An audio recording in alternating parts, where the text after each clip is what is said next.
अभिनंदन करती हूँ अपने यूट्यूब चैनल एक लेटेस्ट एजुकेशन पर। तो आज की जो वीडियो ली है, आज की वीडियो हमने बहुत ही महत्वपूर्ण होने वाली है, बहुत ही कारगर सिद्ध होगी आपकी परीक्षा की दृष्टि से। आज के जो प्रश्न लिए हैं, आज का हमने 30 प्रश्नों को रखा है और लिया है हमने टॉपिक जो लिया है हमने हिंदी भाषा का उद्भव और विकास से, जहाँ से हिंदी भाषा का उद्भव होता है और विकास उसका होता है, तो उसी टॉपिक को आज हमने रखा है। और प्रश्न इतने महत्वपूर्ण है कि आपको देखते ही पसंद आएंगे। आज के प्रश्न मैं समझती हूँ। चलिए इससे बात करते हैं। आज हम प्रश्न नंबर 1 है हमारा, कहता है कि प्रश्न नंबर 1 है लिपि किसे कहते हैं। लिपि को जानेंगे हम, लिपि किसको कहते हैं। तो लिपि जो हमारी जिससे हमने क्या करते हैं, हम किसी अपनी भाषा को लिखते हैं, वो क्या होती है, हमारी लिपि कहलाती है। जैसे हमारी हिंदी भाषा की लिपि क्या है, देवनागरी लिपि है, और अंग्रेजी भाषा की लिपि क्या है, रोमन लिपि है। तो ऐसे ही क्या है, लिपि को कैसे लिखा जाएगा वो हमसे पूछा गया है। तो देखेंगे ऑप्शन का, बोलने के तरकीब को कहेंगे, या फिर अंकित करने को कहेंगे, या फिर लिखित ध्वनि संकेतों को बोलेंगे लिपि, या फिर चित्रात्मक लिपि संकेतों को बोलेंगे। तो लिपि क्या होती है, लिखित ध्वनि संकेतों के द्वारा ही क्या होती है, हमारी लिपि का विकास होता है। यानी लिपि जो लिखी जाती है लिखित संकेतों के द्वारा ही लिखी जाती है। चलिए अगला प्रश्न कहता है हमसे, प्रश्न नंबर 2 है हमारा। तो कहता है प्रश्न नंबर, किसी देश के अधिकांश जन समुदाय के द्वारा बोली जाने वाली भाषा को हम क्या बोलेंगे। तो संवैधानिक भाषा बोलेंगे, या फिर जन भाषा बोलेंगे, या संपर्क भाषा, या फिर राष्ट्रभाषा। तो जो अधिकांश जन समुदाय बोला जाता है, जिसके द्वारा बोली जाती है भाषा, तो उसको हम क्या बोलेंगे, उसको हम राष्ट्रभाषा बोलेंगे। उसको क्या बोलेंगे, राष्ट्रभाषा बोलेंगे, है ना। उसको क्या कहेंगे, हम राष्ट्रभाषा। अगला प्रश्न नंबर देखेंगे हम, प्रश्न नंबर 3।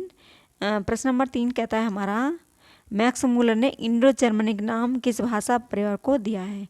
यानी हमारे एक विद्वान थे और उन्होंने इंडो जर्मनिक नाम रखा था, एक किस भाषा परिवार को दिया है, ये हमें जानना है। का भारतीय भाषा परिवार को, या फिर यूरोपीय भाषा परिवार को, वैदिक भाषा का, या फिर प्राकृत भाषा का। तो मैक्स मूलर जी ने भारतीय भाषा परिवार को इंडो जर्मनिक का नाम, भाषा परिवार को, यानी भारतीय भाषा परिवार जो थी हमारा, उसको इंडो जर्मनिक का नाम दिया था। चलिए अगला प्रश्न देखेंगे। अगला प्रश्न हमारा प्रश्न नंबर 4, गुजराती भाषा में, गुजराती भाषा का जो विकास होता है हमारा, वो किस भाषा परिवार से होता है, यानी किस भाषा परिवार से दिया गया है। ऑप्शन पैसाची, खा सोरसानी, गा ब्राजट, या मागधी से। तो गुजराती भाषा का जो विकास होता है वो हमारा सोरसानी से, खा ऑप्शन हमारा सही हो जाता है यहाँ पर, ये खा ऑप्शन हमारा सही हो जाता है ना। तो सोरसानी से हमारी, और ये अपभ्रंश था हमारा सोरसानी, और इससे क्या होता है, 5 बोलियाँ यहाँ से हमारी निकलती हैं। सोरसानी से क्या होता है, हमारी पश्चिमी हिंदी जो है हमारी, उसका यहाँ से उद्भव होता है। पश्चिमी हिंदी के अंतर्गत हमारी 5 बोलियाँ आती हैं, जैसे कि खड़ी बोली होगी, ब्रजभाषा होगी, कोरबी होगी, कन्नौजी होगी, हरियाणवी होगी। ठीक है, ये 5 बोलियाँ हमारी हो गई सोरसानी के अंतर्गत, जो हमारी खड़ी बोली के अंतर्गत आती हैं। ठीक है, यानी आपसे पूछा जाएगा कि पश्चिमी हिंदी का विकास किससे होता है, पश्चिमी, इससे पूछा जाएगा हमसे, पश्चिमी हिंदी का विकास किससे होता है, तो सोरसानी से। ठीक है, पश्चिमी हिंदी के अंतर्गत 5 बोलियाँ आती हैं। ठीक है, पश्चिमी हिंदी के अंतर्गत 5 बोलियाँ आती है, ब्रजभाषा, खड़ी बोली, कन्नौजी, हरियाणी, बांगरू। ठीक है, ये होती है हमारी कौन सी, ये हमारे सोरसानी के अंतर्गत आते हैं। चलिए अगले प्रश्न कहता है हमारा, प्रश्न नंबर 5 है, कहता है संविधान में प्रांतीय भाषाओं को किस अनुसूची के द्वारा स्वीकार किया गया है। 8वीं अनुसूची में, 5वीं अनुसूची में, 6वीं अनुसूची में, या 9वीं अनुसूची में। तो जो संविधान में प्रांतीय भाषाओं को कौन सी भाषा में कौन सी अनुसूची ऐसी थी, तो वो 8वीं अनुसूची थी, जिसमें संविधान में प्रांतीय भाषाओं को स्वीकार किया गया था। चलिए प्रश्न बहुत ही वेरी इंपॉर्टेंट है यहाँ पर। अगला प्रश्न पूछता है हमसे, अपभ्रंश में स्वरों की संख्या कितनी होती है, 10, 6, 8, या फिर 11। तो अपभ्रंश में स्वरों की संख्या होती है हमारी 8, और हिंदी में स्वरों की संख्या होती है कितनी, हमारी 11, है ना। ये भी ध्यान रखते चलिएगा। अपभ्रंश में हमारी पूछे तो 8, हिंदी में पूछे तो हमारी 11। चलिए अगला प्रश्न, प्रश्न देखिए वेरी वेरी इंपॉर्टेंट है ना, ये वाला प्रश्न वेरी वेरी इंपॉर्टेंट लगा लीजिए यहाँ पर।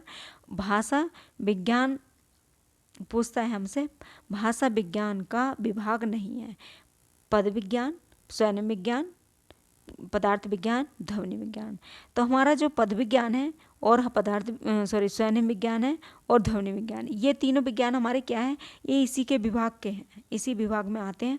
और जो हमारा पदार्थ विज्ञान है ये हमारा इसके अंतर्गत नहीं आता, ये हमारा गलत ऑप्शन है यहाँ पर।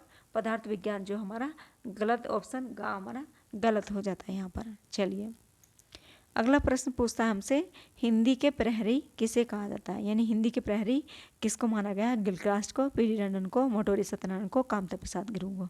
तो जो पीडी टंडन है हमारे, उनको ही क्या माना गया? हमारा हिंदी के प्रहरी उनको माना गया है।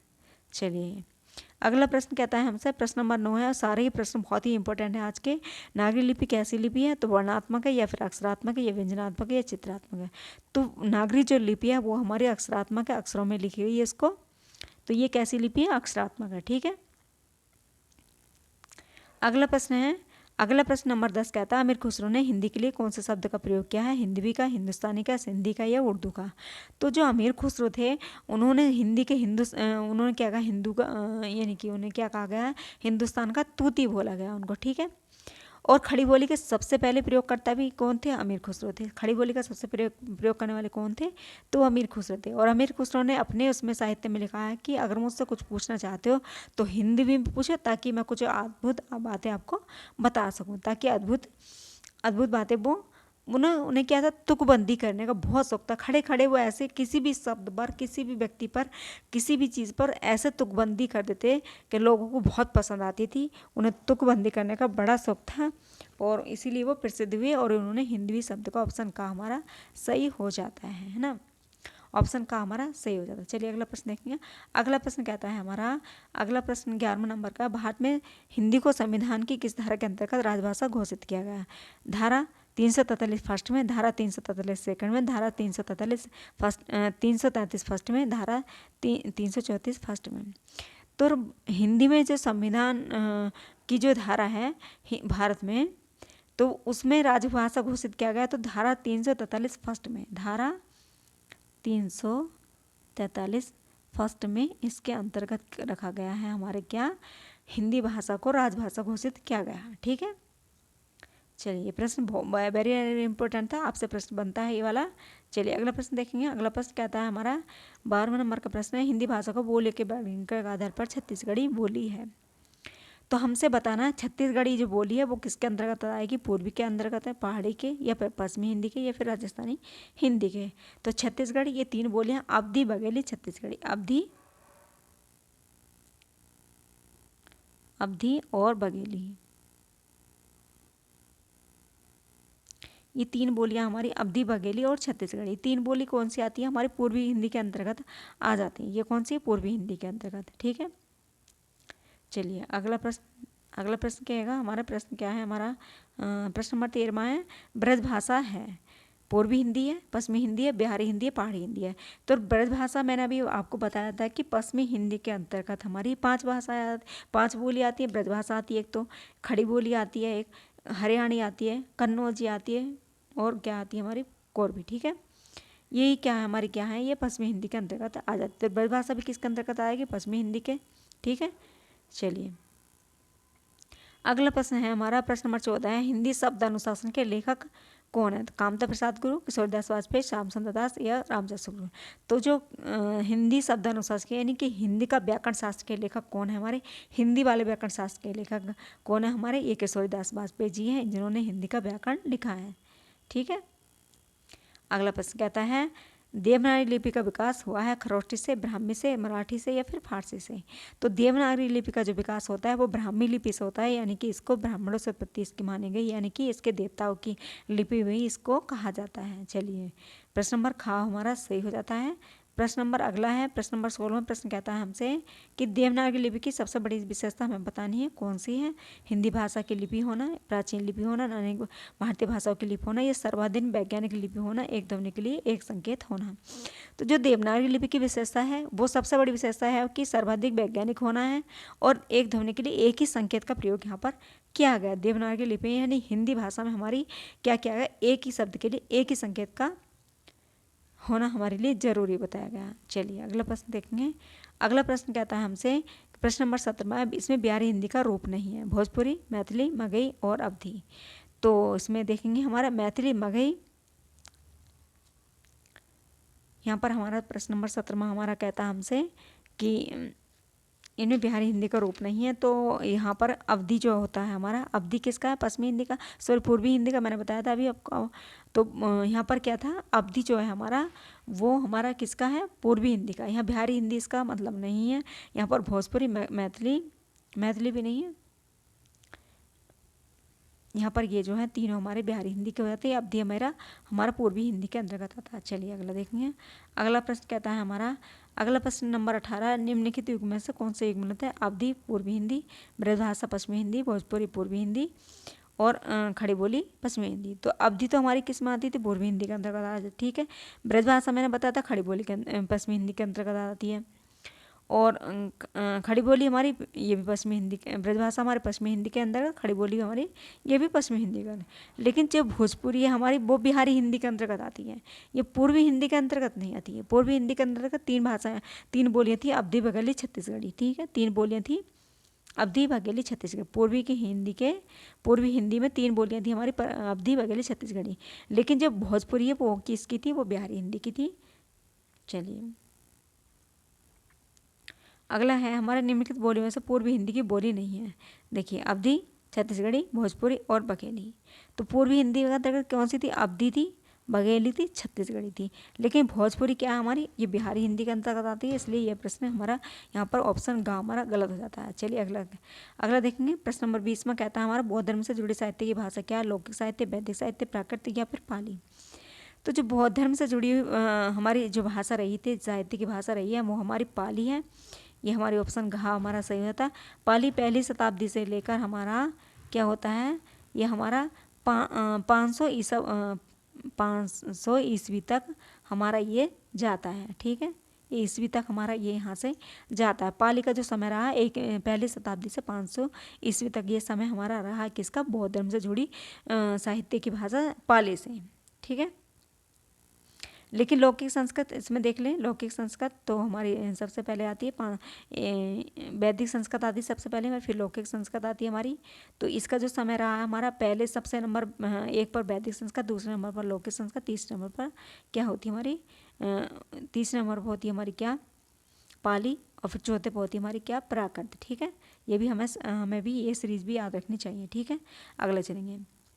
अगला प्रश्न कहता है, किसमें नंबर का खड़ी बोली की उत्पत्ति हुई है? मागधी अपभ्रंश से, शोरसानी से या फिर अर्धमागधी से, पैंसठ से। देखिए मैंने अभी बताया था खड़ी बोली की उत्पत्ति होती है हमारी शोरसानी से। शोरसानी से क्या होता है? शोरसानी से निकलती है हमारी पश्चिमी हिंदी, शोरसानी से निकलती है हमारी क्या? पश्चिमी हिंदी।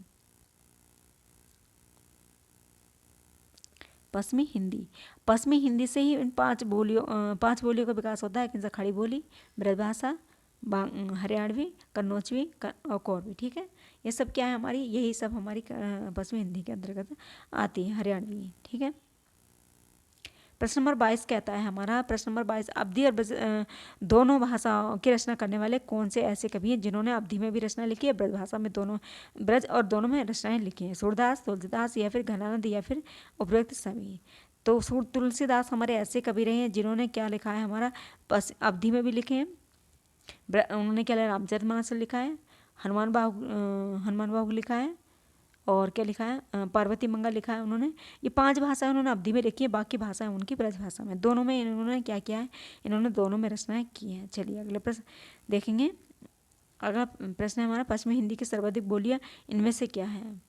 तो ब्रज भाषा, खड़ी बोली या फिर बुंदेली या फिर बांगरू।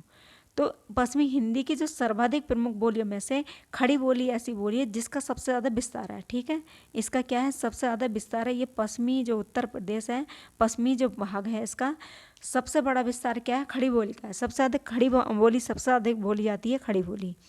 तो इसी सर्वाधिक प्रमुख बोली में इसी की मान्यता दी गई है। तो सबसे ज़्यादा जो प्रमुख रही है तो वो हमारी खड़ी बोली रही है, ठीक है। अगला प्रश्न कहता है हमारा 24 नंबर का प्रश्न है, हरियाणवी बांगरू बोली किस अपभ्रंश से विकसित हुई है? पश्चिमोत्तर शोषणी अपभ्रंश से, नागर से, अर्धमागधी से या फिर मागधी से। तो ये जो होती है हमारी हरियाणवी और बांगरू पश्चिमोत्तर शोषणी अपभ्रंश से हुई थी, मैंने अभी बताया था। ये किससे निकलती है? पश्चिमी हिंदी के अंतर्गत से निकलती है। चलिए अगला प्रश्न कहता है हमारा, अगला प्रश्न है 25 नंबर, नीचे भाषा की 4 विशेषता दी गई, इनमें से एक ऐसी विशेषता जो गलत है, उस गलत विशेषता को हमें चुनना है। क्या? भाषा परिवर्तनशील है, इसमें भाषा का अनुकरण द्वारा सीखी जाती है, भाषा पैतृक संपत्ति है, भाषा सामाजिक संपत्ति है। तो यहाँ पर क्या है, भाषा गलत हमें बताना। भाषा हमारी पैतृक संपत्ति नहीं हो सकती है ना, भाषा क्या है, हमारी पैतृक संपत्ति नहीं है, हमारी अर्जित संपत्ति है। भाषा हमारी पैतृक संपत्ति बिल्कुल नहीं। भाषा परिवर्तनशील है, भाषा अनुकरण द्वारा सीखी जाती है, सबको पता है, सामाजिक संपत्ति है। चलिए, तो ऑप्शन ग हमारा यहाँ पर गलत हो जाता है। ठीक है, ऑप्शन ग हमारा क्या होता है यहाँ पर, यानी कि सही मानेंगे इसको, क्योंकि हमसे गलत पूछा गया। चलिए, अगला प्रश्न कहता है टकसाली भाषा कहते हैं संस्कृतनिष्ठ को, ग्रामीण भाषा को, या परिनिष्ठित भाषा को, या कृत्रिम भाषा को। तो टकसाली भाषा कहा गया किसको? परिनिष्ठित भाषा को कहा गया, हमारी टकसाली भाषा। ये भी जानते रहिए, टकसाली भाषा कहते हैं परिनिष्ठित भाषा को। चलिए, अगला प्रश्न कहता है उत्तर प्रदेश सरकार द्वारा सन 1947 ईस्वी में गठित देवनागरी लिपि के जो सुधार समिति के अध्यक्ष बने थे वो कौन बने थे? हमसे पूछा गया प्रश्न में। उत्तर प्रदेश सरकार के द्वारा 1947 ईस्वी में एक क्या हुआ, गठन हुआ था देवनागरी लिपि के लिए सुधार समिति अध्यक्ष के। वो हमसे अध्यक्ष पूछे गए, वो कौन है? डॉक्टर धीरेन्द्र वर्मा, संपूर्णानंद, आचार्य नरेंद्र देव, या इनमें से कोई नहीं। तो ये हमारे कौन थे? आचार्य नरेंद्र देव हमारे ऐसे व्यक्ति थे जो उत्तर प्रदेश सरकार के द्वारा 1947 में एक गठित संगठन के द्वारा देवनागरी लिपि की सुधार समिति के अध्यक्ष बने थे। कौन? आचार्य नरेंद्र देव। ठीक है, ऑप्शन का हमारा सही होता है। अगला प्रश्न कहता है हमसे, प्रश्न नंबर है हमारा 28वां, निम्नलिखित में से देवनागरी लिपि की विशेषता नहीं है। जैसा उच्चारण होता है वैसा ही लिखा था। इसमें एक ध्वनि के लिए एक प्रत्यय होगा, इसमें शिरोरेखा का प्रयोग नहीं होगा, विकास की दृष्टि से लिपि खरोष्टी लिपि के समकालीन है। तो इसमें से पूछा गया कि हमसे एक विशेषता इसकी गलत है, तो कौन सी है? तो ये घ ऑप्शन हमारा सही होता है। विकास की दृष्टि से ब्राह्मी लिपि की खरोष्टी की समकालीन बिल्कुल नहीं है। चलिए, अगला प्रश्न है हमारा अभट्ट भाषा से तात्पर्य। देखिए, वेरी वेरी इंपॉर्टेंट, सारे प्रश्न बहुत ही महत्वपूर्ण प्रश्न पूछे गए आज के उसमें सीरीज में, बहुत ही महत्वपूर्ण प्रश्नों को रखा गया यहाँ पर। तो ग्रामीण अपभ्रंश को, परिनिष्ठित अपभ्रंश को, ग्रामीण प्राकृत को, परिनिष्ठित प्राकृत को। तो अवहट्ट का जो विकास होता है सबसे लास्ट में होता है ना, यानी पहले किसका होता है, यानी जैसे वैदिक संस्कृत, लौकिक संस्कृत, फिर प्राकृत, फिर पाली, पाली के बाद हमारी अपभ्रंश, अपभ्रंश के बाद आती है हमारी अवहट्ठ। ठीक है, अवहट्ठ आती है पहले, बाद में आती है हमारी अवहट्ठ से ही होता है हमारा क्या, ग्रामीण भाषा का विकास होता है। यहाँ पर किसका? ऑप्शन का हमारा सही हो जाता है। चलिए, अगला प्रश्न देखेंगे। अगला प्रश्न कहता है कि अगला प्रश्न 30वां नंबर का लास्ट प्रश्न है हमारा, निम्नलिखित में से कौन सी बोली पश्चिमी हिंदी के अंतर्गत नहीं आती है? ब्रजभाषा, अवधी, बुंदेली, कन्नौजी। तो कौन सी ऐसी बोली जो पश्चिमी हिंदी के अंतर्गत नहीं आती है, अभी आपको बताना था। तो इसमें कौन सी थी? ये अवधी हमारी कौन सी है? पूर्वी हिंदी के अंतर्गत आती है। ये क्या होता है? पूर्वी हिंदी के अंतर्गत ये हमारी आती है। ठीक है, अवधी, बघेली, छत्तीसगढ़ी, तीनों बोली हमारी अवधी जो है पूर्वी हिंदी के अंतर्गत आती हैं। पश्चिमी हिंदी के अंदर ब्रजभाषा, बुंदेली, कन्नौजी, ये सब आती हैं हमारी। चलिए, आज की वीडियो कैसी लगी जरूर बताना मुझे। वीडियो अच्छी लगी तो वीडियो को शेयर कर दीजिए, सब्सक्राइब कर लीजिए, ताकि आने वाली वीडियो जो आपको समय के अनुसार मिलती रहे। चलिए, थैंक्स गॉड, आज बस इतना ही। कल मिलेंगे नई वीडियो के साथ, तब तक के लिए